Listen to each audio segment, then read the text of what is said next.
So I released a video back on April 2nd telling you that Boeing was going to ask Congress for more time on an extension they received to certify the Max-10. Well, now some lawmakers are speaking out on how they plan to vote on another extension for Boeing. And the future of Boeing's largest MAX jet, the Max-10, just got some more bad news. That's next on Maximus. Greetings everybody, Maximus here. I hope you're all doing well, wherever you may be all around this great big world of ours. As usual, a lot of the information in this story comes from the Pulitzer Prize-winning Seattle Times aerospace reporter Dominic Gates. As the certification deadline looms for Boeing's largest 737 variant, the Max-10, a very powerful and key member of Congress, Representative Peter DeFazio, the Oregon lawmaker who leads the U.S. House Transportation and Infrastructure Committee, recently said that he will oppose Congress extending a waiver granted to the MAX in order for Boeing to get the aircraft certified before the December 2022 deadline. So with DeFazio now an official no vote, the odds of Boeing certifying the Max-10 before the December 31st deadline just got much more difficult. That is, unless Boeing lobbyists can persuade members of Congress to once again change the law, allowing yet another extension to provide Boeing with an opportunity to further escape the new, more rugged safety improvements. So then what does this mean for the future of the Max-10 program? Well, to find that out, we need to go back just a bit to get us all caught up before we can talk about what that means. So late in 2020, in the wake of the MAX crashes, the U.S. Congress passed the Aircraft Safety Certification Reform Act to reform the FAA's oversight practices. The new law requires that any airplane certified after December 31, 2022 must comply with an updated FAA crew alerting regulation contained in the Reform Act. The 737 is the only Boeing jet that doesn't meet that standard.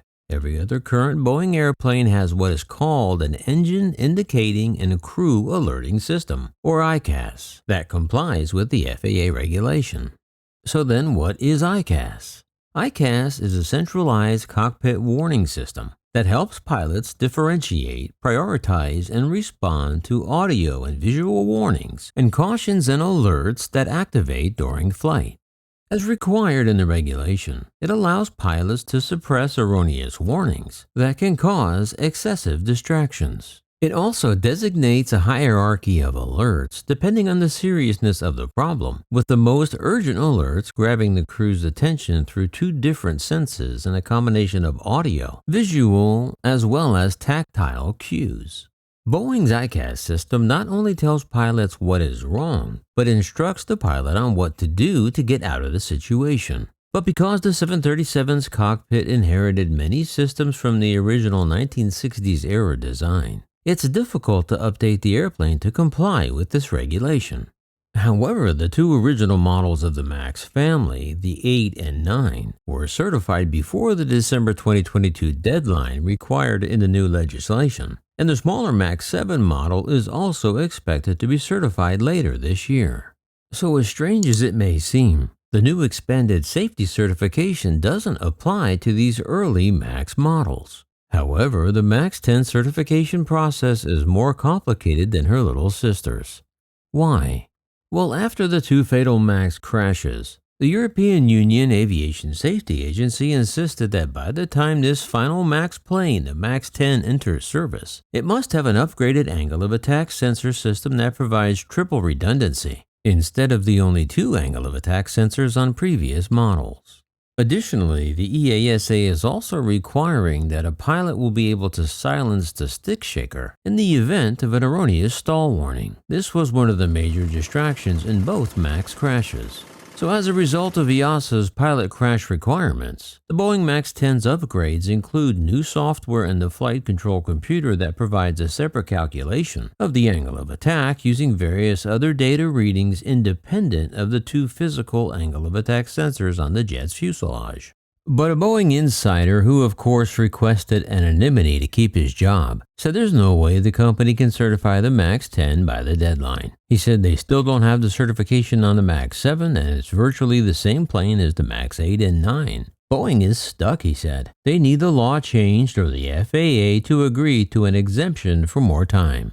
A separate Boeing insider said that to get that change, Boeing lobbyists on Capitol Hill have been educating congressional members and staff about potential impacts of missing the looming deadline, including potential job losses in Washington state should the Max-10 not go forward. The insiders said the expectation was that the Max-10 would be certified before the end of the 2-year deadline. So he said it wouldn't require major legislation, only an amendment to the expiration date in the law. And then there's this. Last month, one ex-Boeing and one ex-FAA control expert and whistleblower proposed to the U.S. Senate Committee overseeing aviation a technical proposal to upgrade all of the Boeing 737 MAX cockpit models, not just the -10, to the current design standards. The system on the 737 and the MAX for alerting pilots about malfunctions during flight is outdated, and without an upgrade, Boeing will need congressional action to extend the jet's exemption from the latest safety regulation and get the upcoming final version of the MAX into service. The proposed fix was offered as an alternative that all models of the MAX could be retrofitted with, something they are calling ICAS Lite. But Joe Jacobson, a former FAA safety engineer and whistleblower, said, "It's not a matter of if Boeing has the will to do it. The question is, what's the price tag? That's a high-stakes decision." Boeing has argued bringing the MAX into compliance with the current crew alerting standards would cost billions of dollars.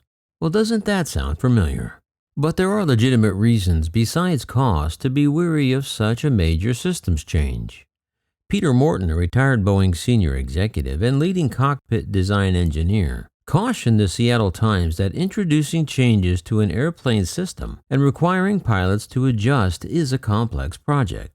Morton led the development of Boeing's modern cockpit design, first introduced in 1981 on the 757 and 767 programs, the design that far superseded the versions still in use on the 737 and the MAXes. He said airplane systems are tightly integrated and any change must be carefully tested to ensure it doesn't introduce new problems, inadvertently reducing safety. Morton said you have to be very careful in making these kinds of decisions. And that brings us back to the most powerful member of the House Transportation Committee, Representative Peter DeFazio. While his no vote carries a lot of weight to be sure, there are a few reasons Boeing need not fear DeFazio's no vote.